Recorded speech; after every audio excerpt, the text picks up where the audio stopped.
General Electric investors are learning the hard way what happens when you turn to the Federal Reserve in a financial crisis. At today's investor meeting, those hoping for news on when the company will restore certain dividend payments heard they have to wait until the Federal Reserve has combed over the company's books to get the green light.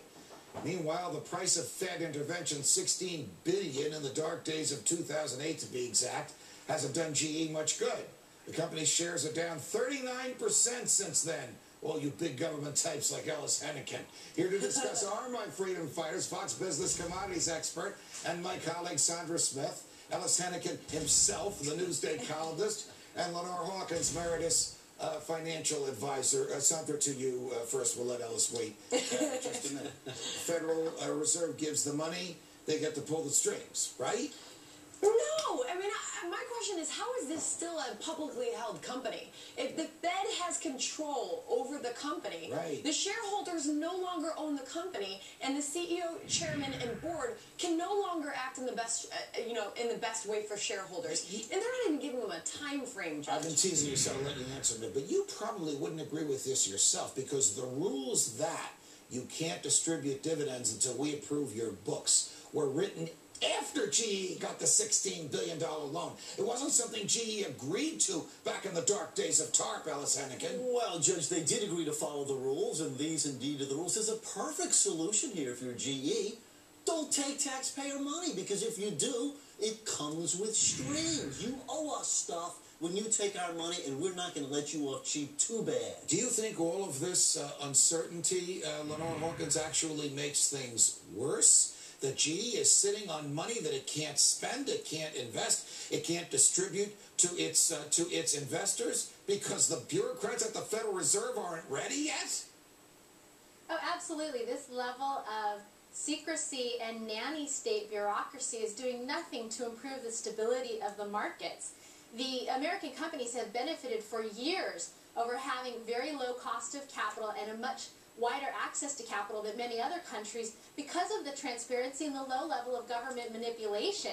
We're quickly losing that benefit with this type of bureaucracy. Ellis, isn't this a dangerous pattern, whether GE needed the money or wanted it or not, that a private corporation, in this case one of the largest capitalized corporations on the planet, is essentially now in the hands of bureaucrats, not investors, not management, but bureaucrats? Well, again, you're asking us to sell out cheap, Judge. They came to us on their knees in great distress. We were concerned that if we didn't help bail them out, huge, horrible things would happen to the economy. But you know what? I want some payback. Yeah, and meanwhile, they're not letting the company thrive. General Electric has had to hire hundreds of people just to deal with the Fed. Okay, but Ellis, if you go to a loan shark, they want you to pay them. It hasn't worked. Is the Fed interested in making itself look good or in letting GE be GE? No, what the Fed is interested in is making sure that we get a little something They're interested in back. being in I want them control. doing that. All right, switching gears. The securities. And what about Go ahead, what Lenore. about the information?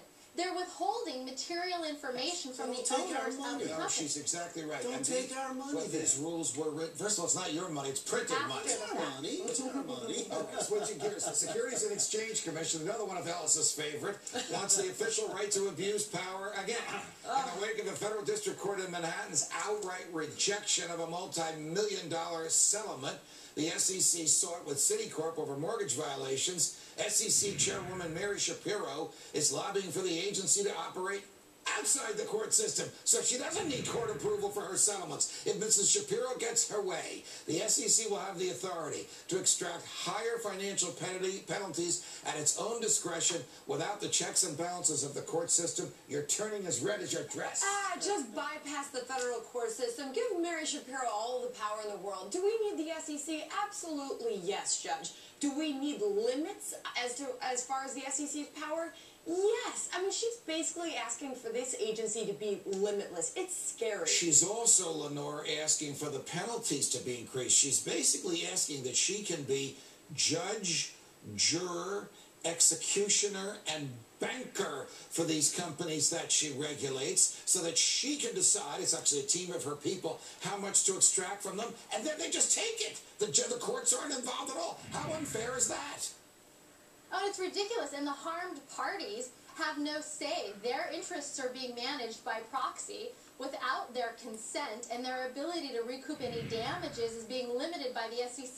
This is like a policeman coming across an accident. He sees a Yugo and he sees a Mercedes. He goes over to the Mercedes and says, cut me a $10,000 check and this will all go away. Understood, understood. You and I might be on the same page on this. Good. Judge Rakoff here in New York City declined to accept a settlement between the SEC and Citibank because the SEC said Citibank did certain things. Citibank denied that it did it, but they were going to give the SEC money and everybody was going to go away happy. And he said, well, my job is to protect the public interest. I don't know what Citibank did because they denied it. So I'm going to reject this settlement. Therefore, you agree judges should be involved in these settlements. Rakoff rules. He did what most federal judges are unwilling to do, which is actually take a position in the public interest. Hey, listen, Judge, the lesson of the financial crisis of 2008 Let me hear it. is that our regulators were too weak. Wall Street became hugely reckless. They just about took down the United States economy. The notion that our regulators should be weaker makes no sense at all. But We need Mrs. some teeth Shapiro, here. if she were here, would say to you, Mr. Hennigan, I want more power, not Thank less. you. Would you give it to her? She needs a little bit more. What she had before wasn't enough. Look what Wall Street did. But she needs the federal courts watching her. Fair enough. I'm okay with that. Sandra? And The this is a SEC problem. is right now very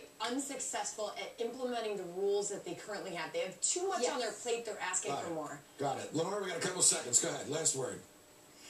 Yeah, I don't want to give them more power when the power that they currently have, they don't use very well. Enron, MF Global, Madoff, I'd like to see them do a better job at what they're currently supposed to do. Lenore Hawkins, Alice Hennigan, Sandra Smith, it's a pleasure, guys. Thanks for joining us. Why, there's not a dime's worth of difference between most Republican presidential hopefuls and President Obama. That's next.